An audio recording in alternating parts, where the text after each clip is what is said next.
dia, boa tarde, boa noite, queridas amigas e queridos amigos do Centro Espírita Caminho de Luz. É com muita alegria, muita gratidão a Deus que vamos a mais uma lição de Camilo, né? Estamos no livro Nos Passos da Vida Terrestre, no capítulo 2, cujo título é O Bom Senso, a relação com os desencarnados e o bom senso. Uma lição muitíssimo importante, porque trata de um tema fundamental para nós espíritas, que é justamente a forma como nós nos portamos diante das informações que vêm do plano espiritual. É óbvio que isso inclusive se aplica a qualquer aspecto da nossa religiosidade, a qualquer aspecto da nossa vida, diante do fluxo de informações que nós recebemos, sobretudo no mundo moderno em que vivemos, em que as redes sociais têm um papel tão predominante, em que tudo circula com uma velocidade muito grande, e o que impõe a nós uma dificuldade grande de identificar o que é verdade, o que é fundamentado, o que não é, o que é mentira, o que é desinformação. Então nós temos esse senso crítico aguçado, essa capacidade de ler e interpretar a realidade de forma correta, é algo muito importante para qualquer aspecto da nossa vida, né? Só que no ponto específico da doutrina espírita e da comunicabilidade com o plano espiritual, isso é ainda mais importante, porque de certa forma a própria validade, a própria legitimidade da doutrina espírita repousa sobre essa nossa capacidade de exercer o nosso senso crítico. Basta observar que na introdução do Livro dos Espíritos, quando Kardec trata dos princípios da doutrina espírita, estabelece a comunicabilidade com os espíritos, é uma das premissas da doutrina espírita, e que o controle universal do ensino dos espíritos é algo fundamental para a doutrina espírita. E quem faz esse controle universal somos nós. Nós não somos uma religião com sacerdotes. Todos nós espíritas, no momento em que recebemos, no WhatsApp mesmo, uma mensagem que se diz mediúnica vindo de um determinado espírito, estamos naquele momento exercendo essa responsabilidade que nos foi legada pelos espíritos de analisar criteriosamente aquela mensagem, não acreditando nela só porque se diz ser desse ou daquele espírito, mas sim pelo seu conteúdo. E daí o bom senso tem um papel tão importante na interpretação dessas mensagens que, infelizmente, nós precisamos reconhecer, tem faltado muito a nós espíritas. Muito. Quantas mensagens equivocadas não são repassadas por nós, que na ânsia de termos uma determinada compreensão do mundo, uma visão de mundo confirmada, aceitamos qualquer conteúdo, com o simples objetivo de ou fazer valer uma posição nossa, individual nossa, ou simplesmente para dizer que nós estamos recebendo, mensagens importantes e quiçá bombásticas do mundo espiritual. E Camilo nos traz nesse capítulo 2, em que ele enaltece a importância de nós termos o bom senso, de exercitarmos o nosso bom senso na interpretação, no estudo das mensagens que vêm do plano espiritual, traz para nós uma parábola de Jesus que é muitíssimo importante, que muitas vezes passa despercebida por nós, que é a parábola do rico e do Lázaro, né? O que nos conta essa parábola? Nessa parábola, Jesus nos conta a história de um homem muito rico, que vivia no fausto, no luxo, comia as melhores comidas em abundância, e que à sua porta tinha uma pessoa pobre com chagas cobrindo toda a sua pele, e que vivia das migalhas desse homem rico, que era absolutamente egoísta e insensível aos pedidos dessa pessoa pobre, dessa pessoa humilde e doente, né? E aí Jesus nos traz o retrato deles após desencarnarem, né? Quando Lázaro, quando o pobre, ascende junto a Abraão, né? Que é utilizado figurativamente por Jesus para exemplificar como ele tendo ido nas esferas mais altas do plano espiritual, depois de ter vivido e resgatado o seu passado, resgatado os seus débitos e ter vivido uma vida de provas, de expiações, ele ascende para junto de Abraão, enquanto o rico, que viveu uma vida de confortos materiais, recebeu todas as suas recompensas já em vida, ele vai para o inferno, onde estaria sendo consumido pelas labaredas e pelo calor. Esse é o retrato dessa figura trazida por Jesus para nos trazer, primeiro, deixando bem claro, as responsabilidades que cabem a cada um de nós, pelo que fazemos hoje aqui na Terra, em termos morais, de virtudes desenvolvidas, em relação ao que acontecerá conosco após a morte. Mas o ponto principal que nos traz Camilo, nessa parábola, né, destacado por Camilo nessa parábola, é o momento em que o rico pede a Abraão que permita que Lázaro desça à terra e avise aos seus parentes e diga aos seus parentes dos equívocos que eles estão incorrendo, em que ele incorreu, em relação à vida, em relação a não ter auxiliado os que precisavam de ajuda, de não terem repartido suas riquezas, de ter vivido uma vida insensível, de não ter desenvolvido suas virtudes, e todos esses equívocos que ele cometeu, para dizer a eles, né, para dizer a eles dos seus erros, para que eles mesmos não repetissem esses equívocos. E a resposta de Abraão é sintomática e deveria ressoar nos corações de nós espíritas, porque ele diz: se não ouvem a Moisés e aos profetas, ainda que alguns mortos ressuscitem, tampouco acreditarão. E por que essa resposta de Abraão na parábola de Jesus é tão importante? Porque, veja, Deus nos oferta inúmeros caminhos de compreensão, de iluminação, de autoconhecimento. E muitas vezes nós ficamos a aguardar o algo a mais, né? Nós queremos ainda mais. Nós não nos saciamos com as ferramentas que temos à nossa disposição e buscamos o mais extravagante, o mais diferente, o novo, para tentarmos validar determinadas posturas.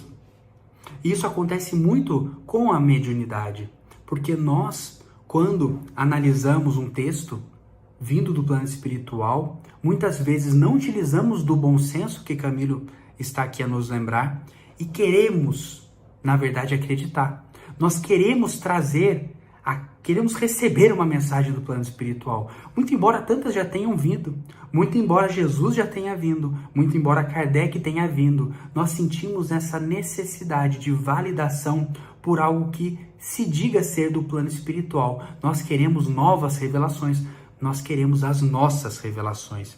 E nessa ânsia por receber essas mensagens, por interpretar, por repassar essas mensagens, nós colocamos os pés pelas mãos. Nós nos perdemos porque nós deixamos de fazer o exercício crítico do bom senso, que é o que nós devemos fazer com toda e qualquer informação que chega até nós, seja ela qual for o remetente, não importa. O que importa é que nós precisamos desenvolver o nosso senso crítico para identificar o conteúdo, porque o conteúdo é o principal naquela mensagem.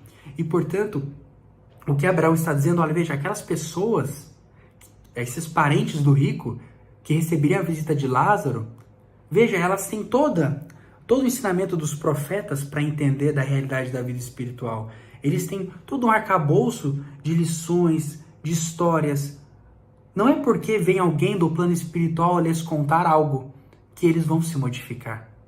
E aí, o Espírito Camilo vai nos trazer 2 pontos importantes nessa aplicação do bom senso, na interpretação dessas mensagens, que eu queria ressaltar aqui para vocês refletirem também conosco. Que o primeiro é a maturidade para a crença, né? Veja, não importa de onde vem a notícia, nós precisamos estar preparados para internalizarmos aqueles ensinamentos, né? Então, é muito um movimento interno nosso, mais do que externo de vir de fora. E é por isso que é necessário desenvolver o bom senso, a capacidade crítica, nos instruirmos, né? Por isso que o Espírito da Verdade, no Evangelho segundo o Espiritismo, no capítulo sobre o Cristo Consolador, ele vem nos dizer o primeiro mandamento, amai-vos uns aos outros, e o segundo, instruí-vos. Porque o espírita precisa estudar. O espírita não pode aceitar cegamente conteúdos.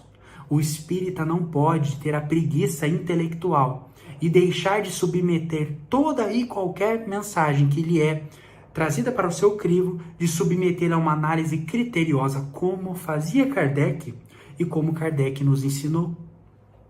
E assim, o Camilo vai nos dizer, ninguém precisa acreditar nisso ou naquilo apenas para ficar na moda mítica ou mística em voga na época, somente para ficar em posição de relevo. Isso seria estrondosa parvulez. Indispensável é que, nesse capítulo do relacionamento com o mundo invisível, a pessoa consulte o seu raciocínio, que leia, que se informe, com quem seja dotado de maturidade e conhecimentos para responder com segurança. evitando a esfera dos achismos, tão comuns quanto torpes, uma vez que ressumam leviandade.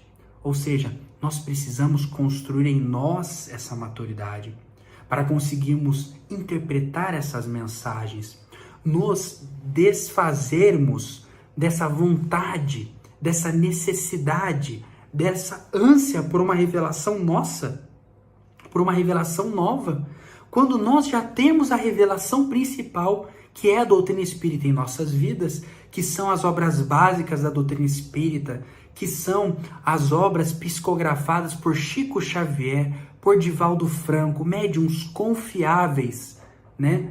Na terminologia utilizada por Kardec no livro dos médiuns. Nós não precisamos de novas mensagens, nós já temos todas as ferramentas para desenvolvermos a nossa maturidade da nossa crença agora, sem necessidade de WhatsApp. Não precisamos estudar, precisamos nos dedicarmos ao estudo espírita sério, evitando que a nossa imaturidade nos leve a aceitar toda e qualquer informação, por mais absurda que seja, como sendo uma nova revelação, uma nova verdade. E aí, Camilo vai perguntar, por que acreditar somente em algo que seja dito por desencarnados, por guias ou mentores, se os desencarnados não têm o privilégio absoluto da verdade? Por que não tratar de desenvolver o próprio poder reflexivo, o próprio discernimento que possibilita o entendimento dos variados fenômenos da nossa vida, bem como da existência como um todo? Repisemos que algo será verdadeiro e belo, justo e lídimo, não por ser a voz dos desencarnados, porém por trazer as marcas da lucidez, da reflexão bem estruturada, devidamente ajuizada, que é o que devemos buscar. Vejam, meus amigos, a lição não poderia ser mais clara. A lição de Camilo vem a nos repisar algo que veio desde Jesus, da parábola do rico e do Lázaro, passando por Kardec, que nos ensina a necessidade do estudo crítico, sério, que nos ensina que fé verdadeira é só a fé raciocinada, como no capítulo do Evangelho segundo o Espiritismo, sobre a fé que transporta montanhas, quando Kardec nos ensina que a fé verdadeira é apenas aquela que consegue estar frente a frente com a razão em todas as circunstâncias. Fé raciocinada. É isso que nós precisamos desenvolver com o estudo, com o bom senso, estando cientes de que nós precisamos buscar no nosso próprio crescimento espiritual a maturidade para analisar esses conteúdos, tal como Kardec fez no momento da codificação espírita. Sempre, meus amigos, no contato com qualquer mensagem de desencarnado, seja por qualquer meio, livro físico, vídeo no YouTube, vídeo no Instagram, mensagem de WhatsApp, nós precisamos sentar e refletir, utilizando as balizas das revelações que já nos foram concedidas por Deus, como é a doutrina espírita. Se há um espírito, uma mensagem supostamente de um espírito, que supostamente é evoluído, a nos dizer do advento do mundo de regeneração, eu preciso comparar essa mensagem com o que já nos foi ensinado por Emmanuel, com o que já foi dito por Kardec, para nós verificarmos se há ali lucidez, se há ali uma profundidade, um pensamento estruturado que nos permita assegurar que aquela é uma boa comunicação. Nós precisamos ter esse rigor, é muito importante. Lembrando, por fim, que o objetivo da doutrina espírita, isso é dito por Kardec em todas as obras básicas, não é a coleta de mensagens do mundo espiritual. O objetivo da doutrina espírita é o nosso aperfeiçoamento moral. O verdadeiro espírita é reconhecido pelo esforço, pela disciplina, pela luta para conter as suas más inclinações. Não importa quantas mensagens nós recebamos do mundo espiritual, porque o nosso objetivo aqui não é acumular mensagens, mas sim internalizar essas mensagens em nossos corações para nos tornarmos melhores, para cumprirmos o objetivo da nossa encarnação aqui na Terra. Importantíssima mensagem de Camilo, que ela ressoe em nossas mentes e em nossos corações e nos ajude a construir o nosso bom senso, a nossa maturidade religiosa, para que consigamos também, por nossa vez, contribuir para o desenvolvimento da doutrina espírita. Muito obrigado pela paciência, pela companhia. Que a paz do nosso querido Mestre e amigo Jesus esteja sempre conosco, em nossos lares, em nossas famílias, por toda a nossa vida. Até a próxima.